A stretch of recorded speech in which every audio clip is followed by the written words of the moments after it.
When plastic waste get buried in the soil, it does not allow percolation of water in the soil.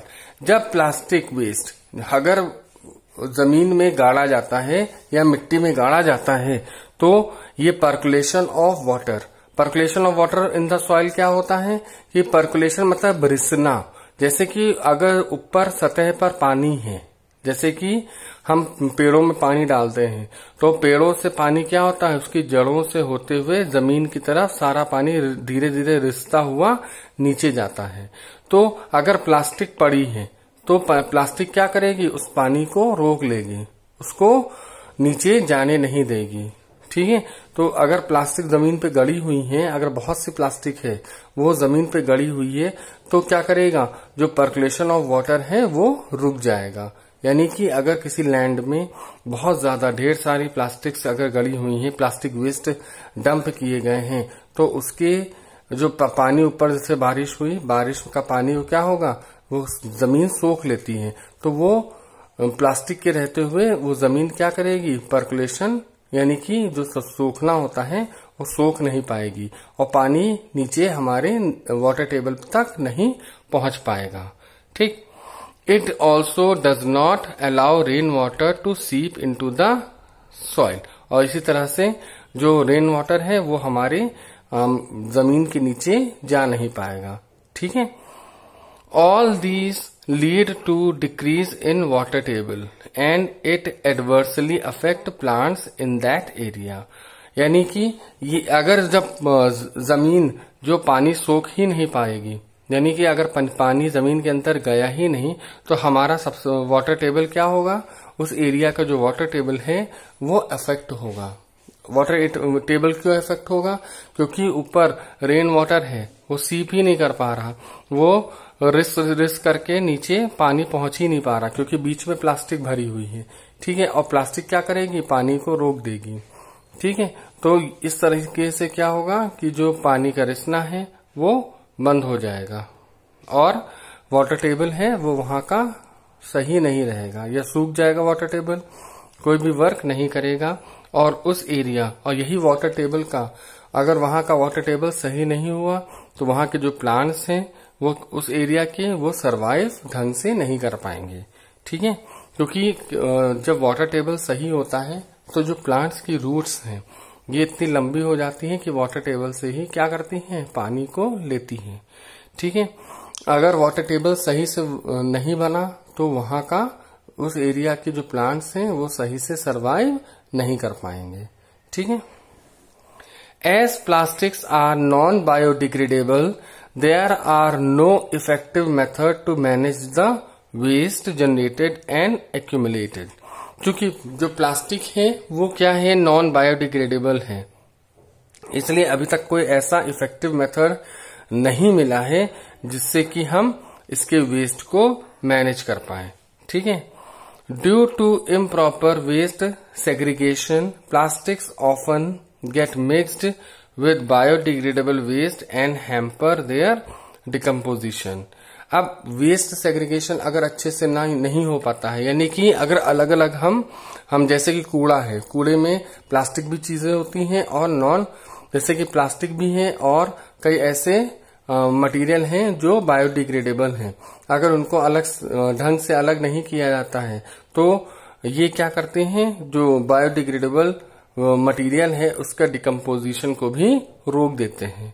ठीक है, decomposition वो properly हो नहीं पाता है प्लास्टिक के रहते, तो इसलिए जो वेस्ट है उसका सेग्रीगेशन करना बहुत जरूरी होता है, यानी अलग अलग करना, यानी कि नॉन बायोडिग्रेडेबल अलग करना और बायोडिग्रेडेबल वेस्ट को अलग करना। ये प्रोसेस क्या कहलाती है, सेग्रीगेशन कहलाती है। तो अगर ये सेग्रीगेशन नहीं हुआ प्रॉपरली तो जो बायोडिग्रेडेबल वेस्ट है उसको क्या करेंगे, वो सही से डिकम्पोज नहीं होगा। Many animals such as cows, stray dogs etcetera swallow plastic leading to serious respiratory problems, choking and death। अब कई ऐसे जानवर हैं जो रास्ते में चलते हुए जानवर हैं वो क्या करते हैं, जैसे गाय है, कुत्ते हैं, ये अगर खाना वगैरह प्लास्टिक के अंदर पड़ा है तो वो पूरी प्लास्टिक समेत खा लेते हैं, ठीक है। यानी प्लास्टिक के साथ ही वो पूरा खाना खा लेते हैं, जिससे उनकी बॉडी के अंदर क्या हो जाता है, हार्मफुल इफेक्ट होता है, जिससे कि उनके रेस्पिरेटरी ऑर्गन्स में प्रॉब्लम आ जाती है, ठीक है। कई नलियां ऐसी होती हैं जो चोक कर जाती हैं, बंद हो जाती हैं, और इसी कारण उन जानवरों की डेथ भी हो जाती है, ठीक। तो कभी कभार ऐसा होता है कि जो जानवर हैं वो प्लास्टिक से, अगर वो खाना वगैरह है तो अगर आप उसको बाहर डालना है तो आप पॉलिथीन में करके ना डालें।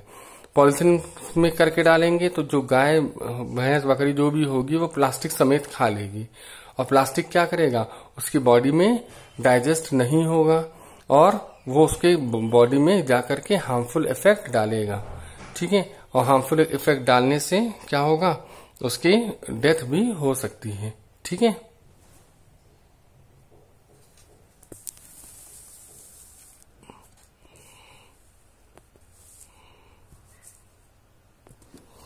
Next is the 3 Rs of plastic waste management. अब ये हमारा नेक्स्ट टॉपिक है 3 Rs, यानी कि हम ये 3 Rs प्लास्टिक वेस्ट मैनेजमेंट का इस्तेमाल अगर हम करें, जो वेस्ट होता है, जो जितना प्लास्टिक वेस्ट होता है, इसको हम 3 Rs मैनेजमेंट के द्वारा ही क्या करते हैं, कुछ न कुछ हद तक इसको हम रोक सकते हैं। या आप कहें कि 3 Rs वेस्ट मैनेजमेंट से हम प्लास्टिक का कुछ उपयोग कर सकते हैं, जिससे कि वो वेस्ट ज्यादा ना हो, ठीक है। पहला ये है दिया हुआ है, judicious use of plastic material is the only way to minimize the environment problems caused by the plastics। यानी कि ये जो 3 Rs प्लास्टिक वेस्ट मैनेजमेंट है, इसके द्वारा हम क्या करते हैं कि प्लास्टिक के यूज को, जो प्लास्टिक से जो प्रॉब्लम्स होती हैं उसको हम काफी हद तक क्या कर सकते हैं, एनवायरनमेंट को अपना सेव कर सकते हैं। यानी 3 Rs वेस्ट मैनेजमेंट से हम क्या कर सकते हैं, एनवायरनमेंट को थोड़ा बहुत नुकसान होने से बचा सकते हैं। जो प्लास्टिक से होने वाले हार्मफुल इफेक्ट हैं उनसे बचा सकते हैं, लेकिन बहुत अच्छी तरीके से नहीं, थोड़ा बहुत ही, मतलब परसेंटेज में अगर हम कहें कि कुछ परसेंट ही हम एनवायरनमेंट को सेव कर सकते हैं, ठीक है। One of the best possible ways to manage plastic waste is to follow the principle of 3 Rs: reduce, reuse, recycle। यानी कि सबसे अच्छा तरीका यही है कि हम प्लास्टिक को कैसे वेस्ट, जो 3 प्रिंसिपल्स हैं, 3 सिद्धांत दिए हुए हैं, इनका अगर हम पालन करें, इन 3 सिद्धांतों का पालन करें तो हम प्लास्टिक के वेस्ट मैनेजमेंट को थोड़ा बहुत रोक सकते हैं या उसको कम कर सकते हैं, ठीक है। ये 3 सिद्धांत क्या हैं, रिड्यूस, ठीक, रीयूज एंड रिसाइकिल। ये 3 Rs का मतलब होता है रिड्यूस, रीयूज और रिसाइकिल। तो पहला आता है रिड्यूस। रिड्यूस मतलब क्या करना, रिड्यूस का अगर हम कहें शाब्दिक अर्थ होता है कि कम से कम इस्तेमाल करना, ठीक है। Reduce using plastic as much as possible, यानी कि हम प्लास्टिक का कम से कम इस्तेमाल करें। पॉसिबली हम प्लास्टिक की जगह किसका इस्तेमाल करें, पेपर बैग्स का इस्तेमाल करें, या कपड़े का बैग है उसका इस्तेमाल करें। तो प्लास्टिक का जितना हो सके कम से कम इस्तेमाल करें। Alternatives and substitutes can be used. Used paper bag, cloth bag, jute bag, etc. for shopping instead of polythene bags and plastic carry bag।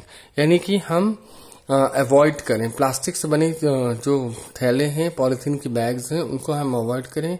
इनकी जगह पे हम पेपर बैग्स हैं, क्लोथ बैग हैं यानी कपड़े के बैग हैं, और जूट के बैग हैं, उनका हम इस्तेमाल करें, ठीक। तो एक तरीका ये है कि रिड्यूस करना, यानी कि कम इस्तेमाल करना। अगर हम प्लास्टिक की चीजों का कम इस्तेमाल करेंगे तो एक तरीके से ये हमारे एनवायरनमेंट के लिए अच्छा ही है, ठीक है।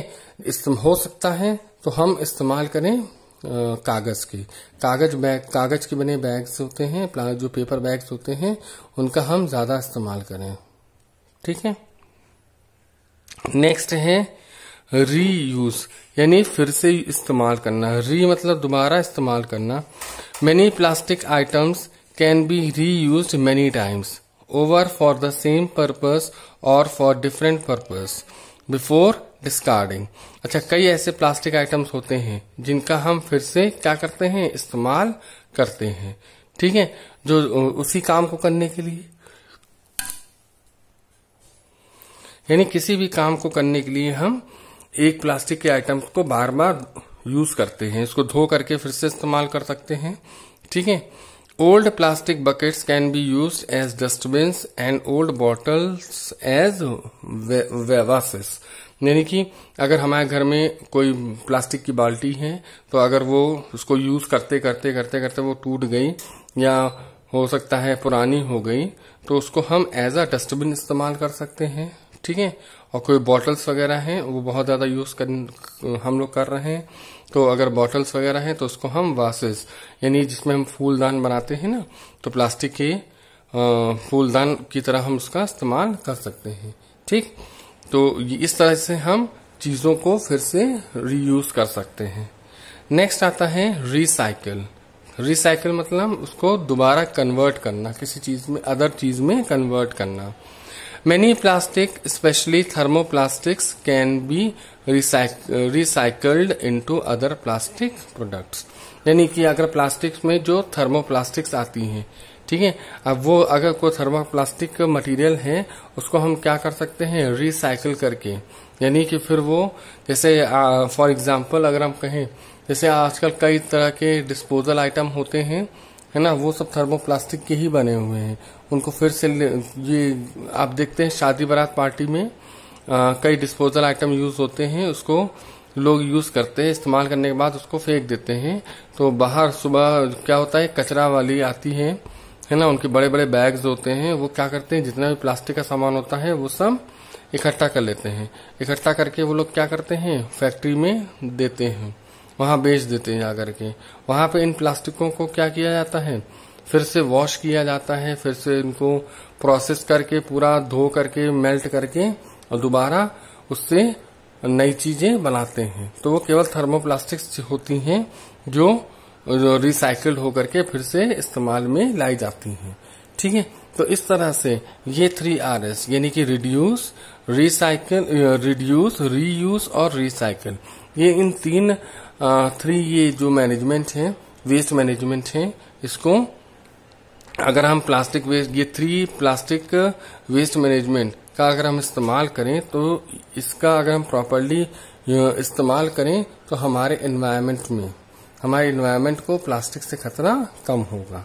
ठीक है, इसी तरह से हम अपने एनवायरनमेंट को खतरे से बचा सकते हैं। अंडरस्टैंड?